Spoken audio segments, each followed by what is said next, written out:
نحمده ونصلي على رسوله الكريم فأعوذ بالله من الشيطان الرجيم بسم الله الرحمن الرحيم رب اشرح لي صدري ويسر لي أمري واحلل عقدة من لساني يفقهوا قولي سورۃ البقرہ آیت نمبر 3 الذین وہ لوگ جو یؤمنون ایمان لاتے ہیں بالغیب غائب کے ساتھ اور یقیمون وہ قائم کرتے ہیں الصلاۃ نماز ومما اور اس میں سے جو کچھ رزقناہم ہم نے ان کو دیا ینفقون وہ اللہ کی راہ میں خرچ کرتے ہیں۔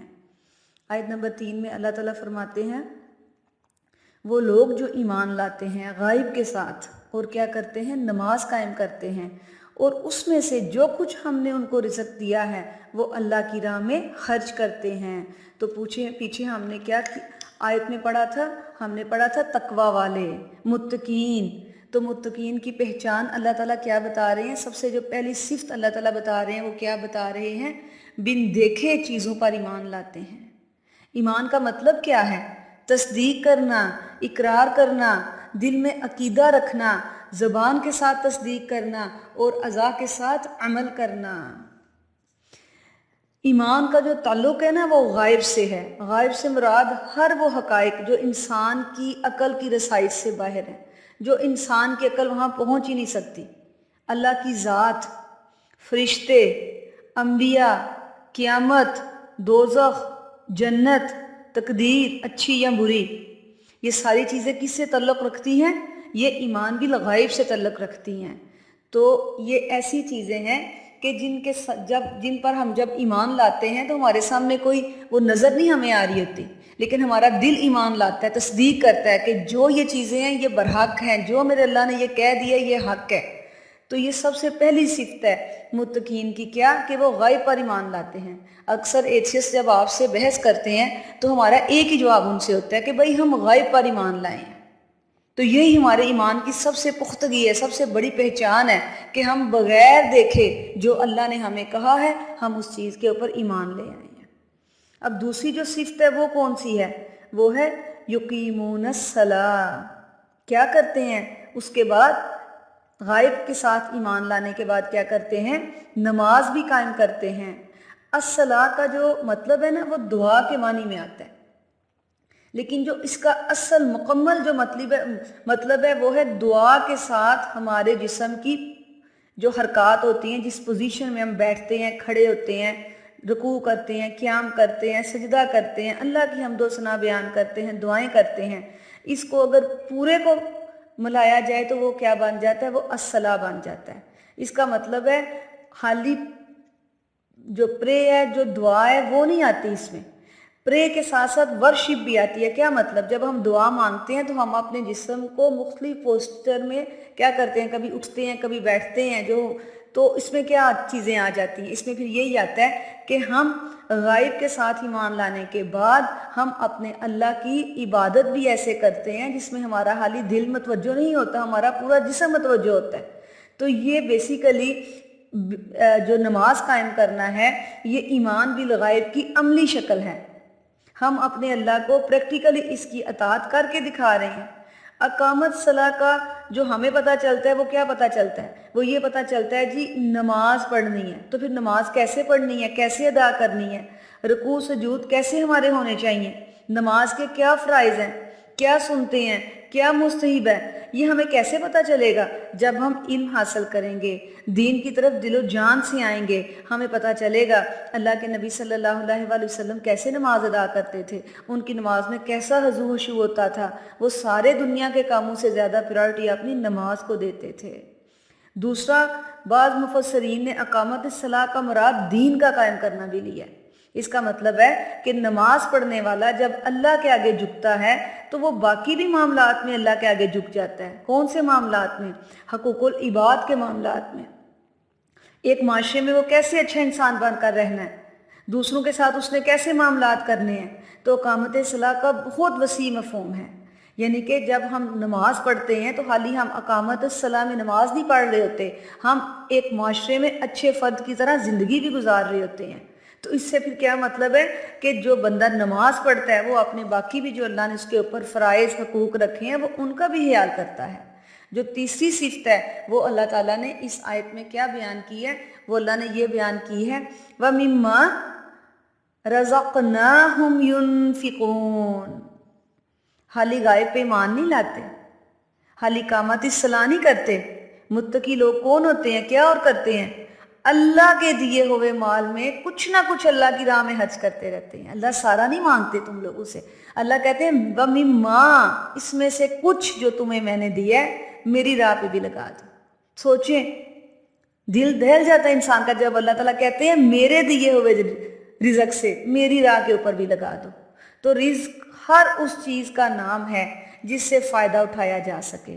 کیا؟ ہر نعمت، مال، اولاد، علم، عقل، قوت، صحت، عزت، وقار، ہر نعمت کو ہم کیا کہتے ہیں؟ رزق کہتے ہیں۔ سوچئے آپ کو جو اللہ کی طرف سے رزق ملا ہے اس میں سے کیا کیا خرچ کرتے ہیں؟ دنیا کے لیے سب کچھ کرتے ہیں یا اللہ کے لیے بھی تھوڑا سا کر لیتے ہیں؟ اللہ کو راضی کرنے کے لیے بھی کر لیتے ہیں، اللہ کی جنت پانے کے لیے بھی کچھ خرچ کر لیتے ہیں۔ کوئی یہ نہیں کہہ سکتا کہ فلاں چیز تو میرے پاس نہیں ہے، میں کیا خرچ کروں؟ ہمیں اللہ نے ہر جو دنیا کا انسان ہے کچھ نہ کچھ خاص کوالٹی ڈیفرنٹ قسم کی ہر بندے کو دی ہوئی ہے۔ اللہ انصاف والے ہیں، اللہ سے بڑھ کے کوئی انصاف نہیں کرنے والا، اور اللہ نے ہر معاملے میں اپنی مخلوق سے انصاف کیا ہوا ہے۔ کسی کے پاس دولت ہے، کسی کے پاس مال ہے، کسی کے پاس علم ہے، کسی کے پاس عقل ہے، کسی کے پاس قوت ہے، کسی کے پاس صحت ہے۔ ہر ایک کو اللہ نے کچھ نہ کچھ چیزوں سے نوازا ہوتا ہے۔ آپ نے اپنی کوالٹی ڈھونڈنی ہے، اللہ نے مجھے کون سی کوالٹی دی ہے جو کسی دوسرے میں نہیں ہے، اس کوالٹی کو کیا کرنا ہے؟ ڈھونڈ کے اللہ کی راہ میں لگائیں۔ اللہ یہ نہیں کہہ رہے ساری کی ساری مجھے دے دو، اللہ کہتے ہیں اس میں سے تھوڑا سا میرے لیے بھی رکھ دو۔ تو یاد رکھیے گا، جب ہم اپنی نعمتوں کو جو اللہ نے ہمیں دی ہوئی ہیں، اپنے رزق کو جو اللہ نے ہمیں دیا ہوا ہے، جب ہم اللہ کی راہ میں لگاتے ہیں تو اس کے ہمیں 10 فائدے ملتے ہیں۔ 5 تو دنیا میں ملنا شروع ہو جاتے ہیں، اور آخرت میں اللہ تعالیٰ نے 5 فائدے رکھے ہوئے ہیں۔ دنیا میں کون سے 5 فائدے ملتے ہیں؟ سب سے پہلے مال کی طہارت ہو جاتی ہے، دوسرا جسم کی طہارت ہو جاتی ہے، تیسرا فائدہ آزمائش اور بیماریوں سے بندہ دور ہو جاتا ہے، چوتھا فائدہ مسلمان کو خوشی پہنچانے والا بن جاتا ہے، 5واں فائدہ مال میں برکت ہو جاتی ہے۔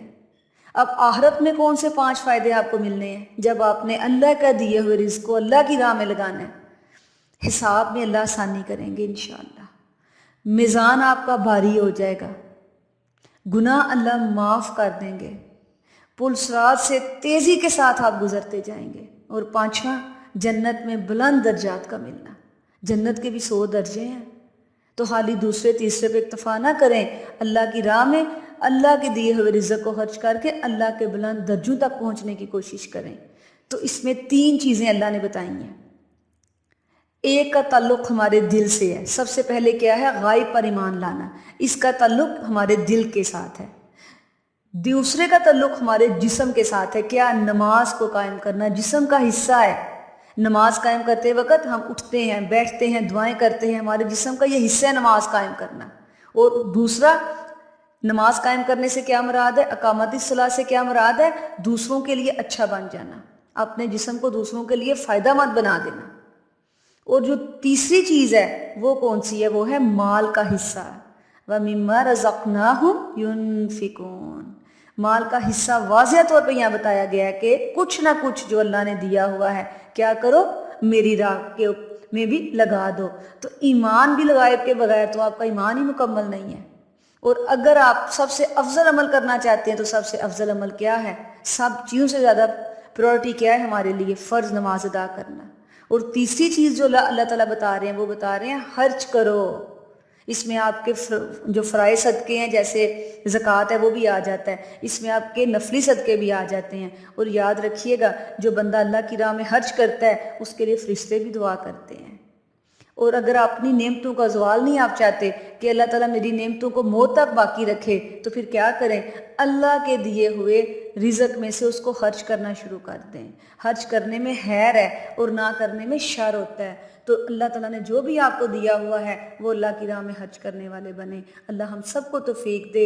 اس آیت میں جو 3 چیزوں کا اللہ تعالیٰ کہہ رہے ہیں، یا اللہ یہ تینوں پریکٹیکلی ہم اپنی زندگی میں اپنے رب کو کر کے دکھائیں۔ ربنا تقبل منا انک انت السمیع العلیم وتب علینا انک انت التواب الرحیم، آمین الہی آمین۔ اللہم صلی علی محمد وعلی آل محمد۔